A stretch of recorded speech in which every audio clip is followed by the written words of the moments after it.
Welcome to chapter 11 of Things Fall Apart. In this chapter you're going to see more about the Igbo folklore, and you'll see more about the customs and traditions, and you're actually going to see a Kwefi and a Okonkwo kind of go against the customs and the traditions and kind of challenge the gods. So pay close attention to that in this chapter. The night was impenetrably dark. The moon had been rising later and later every night until now it was seen only at dawn. And whenever the moon forsook evening and rose at cockcrow, the nights were as black as charcoal. Azinma and her mother sat on a mat on the floor after their supper of yam fufu and bitter leaf soup. A palm oil lamp gave out yellowish light. Without it, it would have been impossible to eat. One could not have known where one's mouth was in the darkness of that night. There was an oil lamp in all the 4 huts on Okonkwo's compound, and each hut seen from the others looked like a soft eye of yellow half-light set in a solid massiveness of night. The world was silent except for the shrill cry of insects, which was part of the night, and the sound of wooden mortar and pestle as Nwayeke pounded her fufu. Nwayeke lived 4 compounds away, and she was notorious for her late cooking. Every woman in the neighborhood knew the sound of Nwayeke's mortar and pestle. It was also part of the night. Okonkwo had eaten from his wife's dishes, and was now reclining with his back against the wall. He searched his bag and brought out his snuff bottle. He turned it on to his left palm, but nothing came out. He hit the bottle against his knee to shake up the tobacco. That was always the trouble with Okeke's snuff. It very quickly went damp, and there was too much saltpeter in it. Okonkwo had not bought snuff from him for a long time. Idigo was the man who knew how to grind good snuff, but he had recently fallen ill. Low voices, broken now and again by singing, reached Okonkwo from his wives' huts, as each woman and her children told folk stories.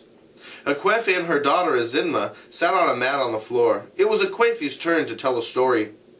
Once upon a time, she began, all the birds were invited to a feast in the sky. They were very happy and began to prepare themselves for the great day. They painted their bodies with red camwood and drew beautiful patterns on them with uli. Tortoise saw all these preparations and soon discovered what it all meant. Nothing that happened in the world of animals ever escaped his notice. He was full of cunning. As soon as he heard of the great feast in the sky, his throat began to itch at the very thought. There was a famine in those days, and Tortoise had not eaten a good meal for 2 moons. His body rattled like a piece of dry stick in his empty shell, so he began to plan how he would go to the sky. But he had no wings, said Azinma. Be patient, replied her mother. That is the story. Tortoise had no wings, but he went to the birds and asked to be allowed to go with them. We know you too well, said the birds when they had heard him. You are full of cunning and you are ungrateful. If we allow you to come with us, you will soon begin your mischief. You do not know me, said Tortoise. I am a changed man. I have learned that a man who makes trouble for others is also making it for himself. And that's important to note there. Tortoise had a sweet tongue, and within a short time all the birds agreed that he was a changed man, and they each gave him a feather with which he made 2 wings. At last the great day came, and Tortoise was the first to arrive at the meeting place. When all the birds had gathered together, they set off in a body. Tortoise was very happy and voluble as he flew among the birds, and he was soon chosen as the man to speak for the party because he was a great orator. There is one important thing which we must not forget, he said as they flew on their way. When people are invited to a great feast like this, they take new names for the occasion. Our hosts in the sky will expect us to honor this age-old custom. None of the birds had heard of this custom, but they knew that Tortoise, in spite of his failings in other directions, was a widely traveled man who knew the customs of different peoples, and so they each took a new name. When they had all taken, Tortoise also took one. He was to be called All of You. At last the party arrived in the sky, and their hosts were very happy to see them. Tortoise stood up in his many-colored plumage and thanked them for their invitation. His speech was so eloquent that all the birds were glad they had brought him, and nodded their heads in approval of all he said. Their host took him as the king of the birds, especially as he looked somewhat different from the others. After kola nuts had been presented and eaten, the people of the sky set before their guests the most delectable dishes Tortoise had ever seen or dreamed of. The soup was brought out hot from the fire, and in the very pot in which it had been cooked. It was full of meat and fish. Tortoise began to sniff aloud. There was pounded yam and also yam pottage cooked with palm oil and fresh fish. There were also pots of palm wine. When everything had been set before the guests, one of the people of the sky came forward and tasted a little from each pot. He then invited the birds to eat. But Tortoise jumped to his feet and asked, "For whom have you prepared this feast?" "For all of you," replied the man. Tortoise turned to the birds and said, "You remember that my name is All of You. The custom here is to serve the spokesman first and the others later. They will serve you when I have eaten." So you can see that the tortoise is very cunning here, and he's tricked these birds. He began to eat, and the birds grumbled angrily. The people of the sky thought it must be their custom to leave all their food for their king. And so Tortoise ate the best part of the food, and then drank 2 pots of palm wine, so that he was full of food and drink, and his body filled out in his shell. The birds gathered round to eat what was left, and to peck at the bones he had thrown all about the floor. Some of them were too angry to eat. They chose to fly home on an empty stomach.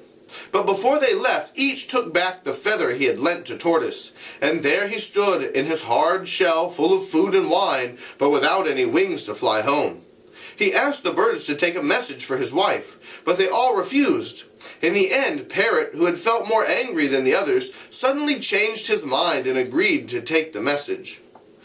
"Tell my wife," said the tortoise, "to bring out all the soft things in my house and cover the compound with them, so that I can jump down from the sky without very great danger." Parrot promised to deliver the message, and then flew away. But when he reached Tortoise's house, he told his wife to bring out all the hard things in the house. And so she brought out her husband's hoes, machetes, spears, guns, and even his cannon. Tortoise looked down from the sky and saw his wife bringing things out. But it was too far to see what they were. When all seemed ready, he let himself go. He fell and fell and fell, until he began to fear that he would never stop falling. And then, like the sound of his cannon, he crashed on the compound. "Did he die?" asked Azimah. "No," replied Akwefi. "His shell broke into pieces, but there was a great medicine man in the neighborhood. Tortoise's wife sent for him, and he gathered all the bits of shell and stuck them together. That is why Tortoise's shell is not smooth." Now, isn't that an interesting story to tell why a tortoise's shell is not smooth? It also is probably some foreshadowing for a conquo. Remember, the moral here is, he who makes trouble for others is also making trouble for himself. And we remember that a conquo has recently made trouble for somebody. He made trouble for a Kemefuna. And so he may be making trouble for himself. "There is no song in the story," Azimah pointed out. "No," said Akwefi. "I shall think of another one with a song. But it is your turn now." "Once upon a time," Azimah began, "Tortoise and Cat went to wrestle against yams." "Oh, no, that is not the beginning. Once upon a time there was a great famine in the land of animals. Everybody was lean except Cat, who was fat and whose body shone as if oil was rubbed on it." She broke off because at that very moment a loud and high-pitched voice broke the outer silence of the night. It was Chielo, the priestess of Agbala, prophesying. There was nothing new in that. Once in a while, Chielo was possessed by the spirit of her god, and she began to prophesy. But tonight she was addressing her prophecy and greetings to a conquo, and so everyone in the family listened. The folk story stopped. "Agbala adu o, Agbala akeni o," came the voice like a sharp knife cutting through the night. "O conquo, Agbala akene Gio o, Agbala cholu ifu hada ya Azimah o." At the mention of Azimah's name, Akwefi jerked her head sharply like an animal that had sniffed death in the air. Her heart jumped painfully within her. And that's a really precise and specific way to describe Akwefi's reaction. She's very protective, very animalistically protective of her daughter. The priestess had now reached Okonkwo's compound and was talking with him outside his hut. She was saying again and again that Agbala wanted to see his daughter Azimah. Okonkwo pleaded with her to come back in the morning because Azinma was now asleep. But Chielo ignored what he was saying. But Chielo ignored what he was trying to say and went on shouting that Agbala wanted to see his daughter. Her voice was as clear as metal, and Okonkwo's women and children heard from their huts all that she said. Okonkwo was still pleading that the girl had been ill of late and was asleep. Akwefi quickly took her to their bedroom and placed her on their high bamboo bed. The priestess screamed, "Beware, Okonkwo!" she warned. "Beware of exchanging words with Agbala. Does a man speak when a god speaks? Beware!" She walked through Okonkwo's hut into the circular compound and went straight toward Akwefi's hut. Okonkwo came after her. "Akwefi," she called, "Agbala greets you. Where is my daughter Azinma? Agbala wants to see her."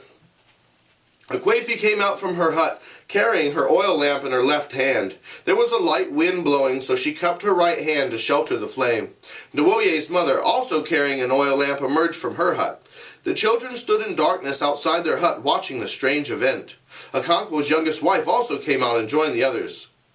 "Where does Agbala want to see her?" Akwefi asked. "Where else but in his house in the hills and the caves," replied the priestess. "I will come with you too," Akwefi said firmly.